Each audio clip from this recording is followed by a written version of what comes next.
Hello बच्चों, हमारा और आपका YouTube channel SKS resonance academy. आज का डिस्कशन है जैक बोर्ड का जो मॉडल पेपर जारी किया था 10th क्लास 10th का है और साइंस सेट 1 और सेक्शन कौन सा सेक्शन सी है। तो देखते हैं सेक्शन सी में 5 मार्क्स का क्वेश्चन आता है, तो एक एक करके हम लोग देखते हैं। क्वेश्चन नंबर 15 से, कहाँ से 15 से। अगर चैनल को सब्सक्राइब नहीं किया होगा तो सब्सक्राइब कर लें और लाइक भी कर दें ताकि नेक्स्ट वीडियो अपलोड करूँ तो आपके तक वीडियो पहुँच पाए। तो चलते हैं, आते हैं 15 नंबर क्वेश्चन क्या बोलता है सेक्शन सी का, देखते हैं, आते हैं। क्या बोला, श्रेणी क्रम संयोजन को परिभाषित करें। तो ज़्यादा टेंशन नहीं लगा, श्रेणी क्रम एकदम फर्जी है। जो अगर एक ही लाइन में हो, क्या हो, अगर प्रतिरोध एक ही लाइन में से जुड़ा हो उसको क्या बोलेंगे, श्रेणी क्रम। मतलब आई क्या, तो मतलब करंट सभी के लिए क्या होगी, समान होगी। करंट सभी के इस वायर में सभी के लिए क्या होगा, करंट समान होगी। हाँ, तो क्या बोला कि श्रेणी क्रम संयोजन, देखना ध्यान से, प्रतिरोधों को ऐसा संयोजन जिसमें धारा क्या हो, समान धारा बहती हो, उसे श्रेणी क्रम संयोजन कहते हैं। मतलब धारा अगर सभी प्रतिरोध में क्या हो, समान हो, उसको क्या बोल देंगे हम लोग, श्रेणी क्रम संयोजन। अब देखो, इसमें अगर आई करंट जा रहा है तो इसमें भी आई जाएगा, इसमें भी आई जाएगा, इसमें भी आई जाएगा, तो मतलब करंट क्या रहा, समान रहा। क्या इसको श्रेणी क्रम संयोजन बोल सकते हैं। तो एक बात बताओ, R1 R2 R3 क्या है, प्रतिरोध है। तो देखो क्या लिखे, R1 R2 R3 क्या सीरीज में उसको श्रेणी क्रम बोल सकते हैं ना। तो R1 R2 तथा R3 को श्रेणी क्रम में जोड़ा गया। तो पढ़ो यहां से, 3 प्रतिरोध R1 R2 तथा R3 श्रेणी क्रम में जुड़े हैं। कैसे जुड़े हैं, श्रेणी क्रम में जुड़े हैं, जिसमें क्या जा रहा, आई करंट जा रहा है, मतलब धारा जा रहा है, विद्युत धारा प्रवाहित हो रही है। तो आई करंट क्या हो रही है, विद्युत धारा प्रवाहित हो रही है। अब देखो, प्रतिरोध के सिरों पर, इस प्रतिरोध का जो सिरा है ना, सिरों पर विभवांतर V1 लिख सकता है। यहाँ क्या V1, यहाँ क्या V2, यहाँ क्या V3 होगा। बात समझा क्या। तो देखो तब की बात है, तब हम लोग का एक्सप्रेशन तब क्या है, तो V1 विभवांतर लिख दिया। अब एक बात बताओ, अब देखो ओम का नियम या ओम्स लॉ, ओम का नियम या ओम के नियम से, ओम के नियम से, तो क्या बोलता है ओम के नियम, V बराबर याद करो IR, क्या IR मानना है तो फर्स्ट इक्वेशन मान लो। अब क्या, अब ध्यान से देखना, अब ये तो ओम के नियम से ऐसे हो गया। तो देखो इसका लिखो तो ओम के नियम से, मतलब ये मत सोचना ये बटे में है, ये मैंने दिखा दिया कि इसका विभवांतर V1 है, इसका विभवांतर V1 है, इसका V2 है, इसका V3 है। बटे में नहीं है, इला बटे में नहीं है, ये समझ होना, बटे में सो मिटा दे रहा हूँ, ठीक है ना। तो देखो लिखो इसका V1, इसका विभवांतर V1 इक्वल टू, करंट तो सभी के लिए समान होगा, तो I क्या, I इसका R1, इस सेकेंड इक्वेशन मान लेना, ठीक है।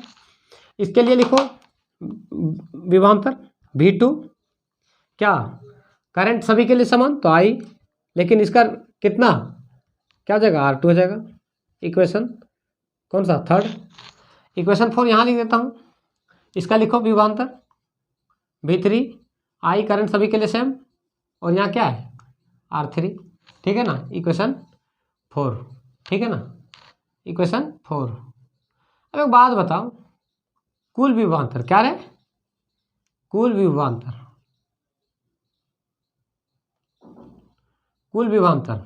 तो क्या होगा, कुल विभवांतर भी क्या, भी कुल विभवांतर है क्या, V equal to V1 plus V2 plus V3। तो बताओ V का वैल्यू तुमको पता है, ये रन V का वैल्यू IR। और एक बात बताता, थोड़ा सा छोटा सा S देता है, S का है क्योंकि सीरीज में इसलिए S लगा दिया, इक्वल टू V1 कितना, ये रहा ना V1, ये रहा V1, तो IR1 कितना, IR1 प्लस V2 कितना, IR2 प्लस V3 कितना, IR3 कितना, IR3। देखना आई क्या जाएगा, कॉमन आएगा क्या, क्या करें, common R1 plus R2 plus R3 क्या R3। I से I मार दिया, क्या दिया, मतलब कैंसिल हो गया। तो क्या RS मतलब यहाँ नीचे है, S मतलब सीरीज होता है, ठीक। R1 plus R2 plus R3, ये हम लोग को फाइनल रिजल्ट है। क्या है, फाइनल रिजल्ट है। देखो क्या पूछा था, सब अब क्वेश्चन पता चल जाएगा। तीनों प्रतिरोध जिनके प्रतिरोध क्रमशः R1 R2 R3 मान लिया था, श्रेणी क्रम में जोड़ा गया था, ठीक है। तो विद्युत परिपथ में तुल्य प्रतिरोध ये रहा, क्या रहा, तुल्य प्रतिरोध के लिए व्यंजक प्राप्त करें। ये तुल्य प्रतिरोध का क्या है, व्यंजक है, क्या है, ये तुल्य प्रतिरोध का क्या निकला हम लोग को, प्रतिरोध का व्यंजक है, क्या है, व्यंजक है। अब देखो इसको रटना नहीं है, जब सीरीज में जोड़ा जाएगा ये हम लोग को कितना मार्क्स दे देगा, 5 मार्क्स देगा, कितना, 5 मार्क्स दे देगा, एक भी नंबर कहीं नहीं कटेगा। तो ये हम लोग तुल्य प्रतिरोध का क्या निकल गया, व्यंजक निकल गया। तो अगर सीरीज में अगर कोई चीज़ को जोड़ा गया है तो RS equal to R1 plus R2 plus R3 जितना रहेगा प्रतिरोध उतना को हम लोग क्या जोड़ देंगे, तो हम लोग को क्या निकल जाएगा। ये रहा डेरिवेशन, देख लेगा पटाख से। और फिर अगला नेक्स्ट क्वेश्चन हम लोग देखते हैं, क्वेश्चन नंबर 16। दिए गए परिपथ आरेख में प्रतिरोधकों को R1 R2 तथा R3 का वैल्यू दिया हुआ 5 ओम 10 ओम R2 का वैल्यू और R3 का वैल्यू 13, यहाँ लिख दिया वैल्यू। तो देखो ये बोल रहा है इन्हें 12 वोल्ट बैटरी से जोड़ा गया, ठीक है। तो पहला क्वेश्चन, परिपथ का कुल प्रतिरोध, तो पहला का आंसर लिखेगा ये नंबर का आंसर, ध्यान से देखना। एक बात बता, जब ये पैरेलल में है कि सीरीज में है, देखो करंट बढ़ रही है, क्या हो रही है, बढ़ रही है। तो इसका I1 I2 और I3 करंट बढ़ गया, मतलब क्या हो गया, करंट बढ़ना पैरेलल है। और ऐसा ही दिख रहा है तुम्हारा, ऐसे जब दिखेगा ना, ऐसे जब चीज़ें दिखती है तो पैरेलल होती है। कैसे, ये जो दोनों है ना पैरेलल है। तो देखो अब एक बात बता, पैरेलल है तो पैरेलल का हम लोग जानते हैं R इक्विवेलेंट या RP लिख लेना, कोई दिक्कत नहीं है। R इक्विवेलेंट हम शॉर्ट में लिखा, तो क्या होता है formula, 1/R equivalent, 1/R equivalent equal to R1 1/R1 plus 1/R2 plus 1/R3, जहाँ तक होता है वहाँ तक लिख लेंगे। तो 1/R इक्विवेलेंट, R1 का वैल्यू दिया हुआ है, क्वेश्चन में दिया हुआ है 1/5 प्लस R2 का भी वैल्यू दिया हुआ है 1/10 प्लस R3 का भी वैल्यू दिया है 1/13। अब एलसीएम लेने में तुम लोग बहुत माहिर है, क्या, बहुत माहिर है। 30 आएगा एलसीएम, कितना, 6 प्लस 3 प्लस 1, कितना, R इक्विवेलेंट इक्वल टू 10/13। सुना से सुना उड़ गया, तो इधर उधर करेंगे तो R इक्विवेलेंट कितना आ जाएगा, 3 ओम हो गया, कितना आ गया, 3 ओम। देखो पहला का आंसर पूरा क्या पूछा, पहला का आंसर आ गया, क्या पूछा, परिपथ का कुल प्रतिरोध R इक्विवेलेंट का 3 ओम आ गया, कितना आ गया। फिर सेकंड क्वेश्चन पूछा, परिपथ में प्रवाहित कुल धारा, कुल एम्पियर, इक्विवेलेंट एम्पियर पता है, मतलब रेजिस्टेंस दे दिया, मतलब प्रतिरोध 3 एम्पियर दे दिया, मतलब 3 ओम दे दिया है, ठीक ना। अब 3 ओम जब दे दिया है तो टोटल धारा निकालना है, करंट निकालना है। तो देखो बी का आंसर, किसका, बी का, क्या होता है, I इक्वल टू V/R, यही होता है। तो देखो ये बी का आंसर लिख रहा हूँ, किसका, परिपथ में कुल प्रवाहित कुल धारा। तो देखो V का वैल्यू पता है कितना, 12 वोल्ट का बैटरी लगा हुआ था, कितना, 12 वोल्ट का लगा लेना, तो 12 अपॉन R कितना, R कितना लाया था, इला 3, तो बता 3 चौके 12। अब एक बात बताओ, 3 चौके 12 जब हो गया तो करंट को 4 लिखेंगे, लेकिन करंट का ऐसा यूनिट क्या होता है, एम्पियर होता है।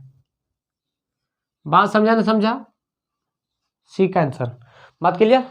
सी में बोल रहा है प्रत्येक प्रतिरोध में प्रवाहित धारा, तो इसमें कितना होगा, इसमें कितना होगा, इसमें कितना होगा, तो आते हैं देखते हैं। तो लिखेगा, मान लो यहाँ से क्या है, एल है और एम है, तो लिखेगा एल एम में जुड़े प्रतिरोध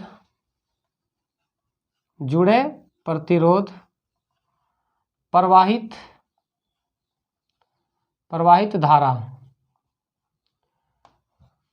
तो क्या I1 जाएगा यहाँ से, तो I1 इक्वल टू भी वोल्टेज भी रहेगा अपॉन इसमें क्या है R1 है ना, R1, ठीक है। अब एक बात बताओ, अब यहाँ भी का वैल्यू पता है, भी का वैल्यू पता है, R1 का भी वैल्यू पता है, तो देखो भी कितना वोल्ट का बैटरी, 12 वोल्ट का, 12 वोल्ट का लगा था ना यहाँ, अपॉन R मतलब कितना, ये वाला R1 5, तो जब इसको भागा देगा तो 2.4 आएगा, कितना आएगा 2.4 एम्पियर, ठीक है। ये किसका निकल गया, इसका निकला, इसमें इतना करंट जाएगा। इसी तरह इसका करंट निकालो, किसका, क्या है यहाँ P और Q, PQ में जुड़े प्रतिरोध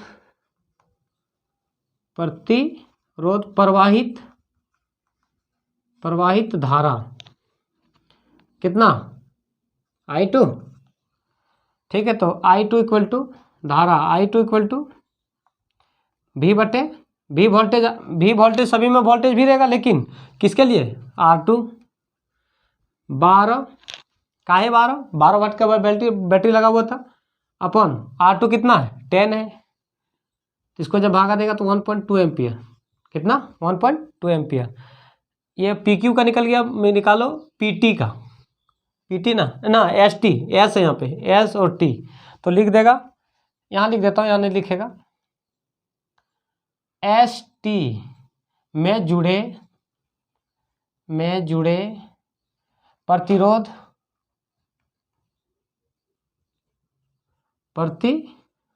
प्रवाहित धारा I3 इक्वल टू, इसके लिए I3 इक्वल टू भी वोल्टेज सभी के लिए सेम, लेकिन किसके लिए R3, तो भी 12 वोल्ट का बैटरी लगा था, R3 कितना है 30, इसको जब काटेगा 4 तिया 12 10 तिया 30, मतलब 0.4 एम्पियर, R3 कितना, I3 कितना आ गया, तो देखो एक बार देख लेगा फटाक से, ये रहा आंसर, एक बी का ये रहा और सी का ये रहा, ठीक है ना। सभी में अलग अलग जिस तरह क्वेश्चन पूछा गया था उसको आंसर हम लोग क्या कर दिए, दे दिए। ये 5 मार्क्स का क्वेश्चन था, 5 में से एक भी नंबर नहीं कटेगा, देख लेगा वो तुरंत।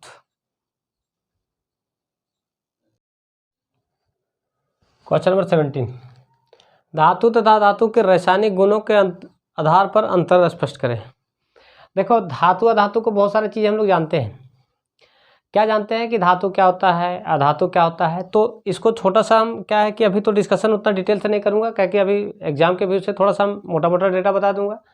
तो क्या होता है मैं बता देता हूँ बोलचाल की भाषा में। तुम लोग तो जानता होगा कि धातु को 10th में पढ़ाया जाता है कि ठोकने पर आवाज़ आए, टन आवाज़ आए, पतली चादर के रूप में कन्वर्ट किया जा सकता है, मतलब पीट करके। फिर ये भी पढ़ा होगा कि विद्युत का जो अच्छा चालक हो, लेकिन वो तो है ही, लेकिन यहाँ पे एक लाइन लिखा है रासायनिक, तो रासायनिक मतलब उसका कुछ केमिकल में कुछ डिफरेंस आएगा, तो देखते हैं। तो कुछ नहीं, ज़्यादा टेंशन नहीं लेने का, विद्युत दिशा का चालक तो करेगा, लेकिन इसका कुछ रासायनिक गुण में कुछ अंतर आएगा।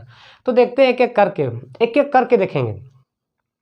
तो एक एक करके पहला जो होता है, पहला पॉइंट, एक तरफ धातु लिख दिया, एक तरफ अधातु लिख दिया, और ये बहुत क्वेश्चन मतलब काफ़ी इंपॉर्टेंट है, मतलब आने के व्यू से, एग्जाम के व्यू से काफ़ी इंपॉर्टेंट है, मतलब पूछेगा तो पूछेगा कितना 5 मार्क्स में, जितना पॉइंट लिख दिया हूँ एक भी नंबर नहीं कटेगा।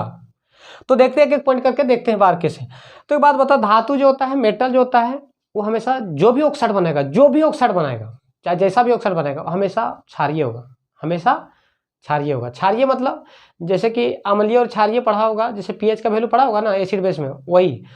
तो अगर मेटल जो बनाएगा, जितना भी ऑक्साइड बनाएगा, मतलब धातु ऑक्साइड बनाएगा, सब क्षारीय बनेगा। जितना भी नॉन मेटल मतलब अधातु होगा, जितना भी ऑक्साइड बनाएगा, वो हमेशा अम्लीय होगा। तो पहला पॉइंट यही है कि धातुओं के ऑक्साइड जितना भी होती है क्या होगी, क्षारीय होगी। और ये क्या कर देगा, लाल लिटमस को नीला कर देगा, ठीक है। बस इसी का जस्ट अपोजिट कर दो, उसका जहां क्षारीय था वहां अम्लीय कर दो। अधातुओं के ऑक्साइड अम्लीय होते हैं, और जहां जहाँ नीला था वहाँ देखना ध्यान से, जो नीले न्यूज़पेपर को लाल कर देता है, यहाँ क्या नीले को लाल कर, यहाँ लाल को नीला कर देता है। समझा, दोनों में जस्ट अपोजिट चल रहा है। फिर धातु में मेटल, धातु हमेशा इलेक्ट्रॉन को त्यागेगा। जैसे माँ बाप होती है ना, माँ बाप हमेशा बच्चों को क्या कर देती है, पैसा देती है ना, तो त्यागने का काम कर रहा है, हमेशा पैसा दे रहा है। उसी तरह मेटल हमेशा त्यागने का काम करेगा, और बच्चा क्या होता है, लेने का काम करता है। तो बच्चा हमेशा लेने का काम करेगा, तो वो अधातु हो गया। तो जो देगा, हमेशा जो देगा वो मेटल मतलब धातु, और जो हमेशा लेगा वो अधातु। तो माँ बाप हमेशा धातु और बच्चे जो होते हैं वो हमेशा अधातु होते हैं। तो वही देखो पहला दूसरा सेकंड पॉइंट, धातुएं इलेक्ट्रॉन त्याग कर धनायन, क्या धनायन, जबकि अधातुएं इलेक्ट्रॉन को ग्रहण करेगा, क्या करेगा, और ग्रहण करेगा तो क्या आएगा, ऋणायन आएगा। क्या आएगा, जो लेगा उसके ऊपर माइनस आएगा। अब एक बात बताओ, कोई भी धातु जो होता है ना, कोई भी धातु एसिड के साथ जब भी रिएक्शन करवाते हैं तब भी उसके साथ हाइड्रोजन गैस निकलता है। अब वो कैसे, ध्यान से देखना, ध्यान से। क्या लिखे, धातु तनु अम्लों से अभिक्रिया करके H2 गैस मुक्त करता है, मतलब H2 गैस निकलता है। तो देखते हैं, आते हैं। तो देखो रियल में इसका एग्जांपल के साथ देखते हैं। जो मेटल होता है हमेशा उसके ऊपर प्लस आएगा, हमेशा, और चाहिए प्रूफ तो 11 में बताया जाएगा। तो हर जिंक के ऊपर क्या था, प्लस, जिंक के ऊपर प्लस। अब सल्फर के ऊपर देखेगा माइनस, और इस पे प्लस। इसको किसको चाहेगा, प्लस वाला किसको चाहता है, माइनस वाला चाहेगा। तो ये इसको लेके फुर हो जाएगा, क्या करेगा, फुर हो जाएगा। तो ZnSO4 प्लस H2 निकल गया। तो एक क्लू निकला कि धातु हमेशा एसिड के साथ रिएक्शन करके कौन सा गैस, हाइड्रोजन गैस मुक्त करती है, ये रहा। जबकि ये ऐसा अधातु में ऐसा गुण नहीं पाया जाता है। तो जबकि अधातु में प्रायः तनु अम्ल से अभिक्रिया नहीं करती है, या नहीं करते हैं, जो भी है। अब नेक्स्ट पॉइंट, जलीय विलयन में धनायन देता है, प्लस चार्ज हाइड्रोजन के ऊपर। जल में जब घोला जाएगा मेटल को तो हमेशा प्लस देगा, जबकि यह ऋणायन देगा। बात समझा। ये धातु का अवकारक होते हैं, जबकि ये ऑक्सीकारक होते हैं। अधातु जो होती है क्या होता है, ऑक्सीकारक होते हैं। ये पांचों पॉइंट है, एक बार एकदम ध्यान से देखिएगा, एकदम कुछ सेकंड के लिए छोड़ रहा हूं।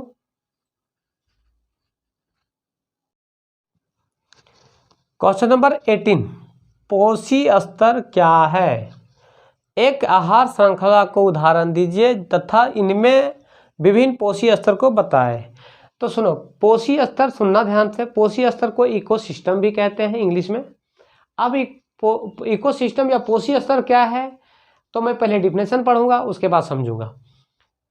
आहार श्रृंखला में उत्पादक में पेड़ पौधा जो अपना खाना स्वयं बनाता है, ठीक है, जिसको स्वपोषी बोल सकते हैं, ठीक है। और उपभोक्ता, जिसको हम लोग मतलब मनुष्य, जिसको मनुष्य, जानवर भी आ जाएगा, जो दूसरे पर डिपेंड होता है, स्वपोषी को नहीं कहेंगे। उपभोक्ता का स्थान ग्रहण करने वाला जीवमंडल को एक निश्चित करते हैं, जिसे हम लोग पोषी स्तर कहते हैं, ठीक है। पोषी स्तर का विभिन्न पोषी स्तर कौन कौन क्या होगा, जैसे कि एक छोटा सा एग्जाम्पल के माध्यम से समझाते हैं।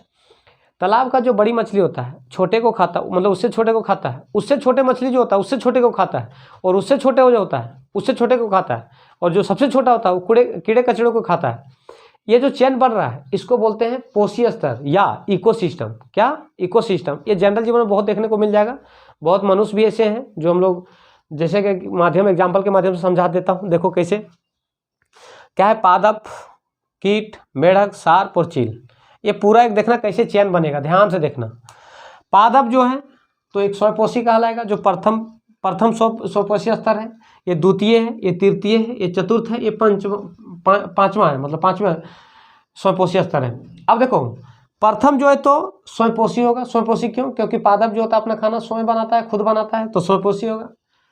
अब देखना ध्यान से, कौन किसको खाएगा, सो कीट किसको खाएगा, पादप को खाएगा, मेढक कीट को खाएगा, कीट, और सार्प मेढक को खाएगा, और चील सार्प को खाएगा।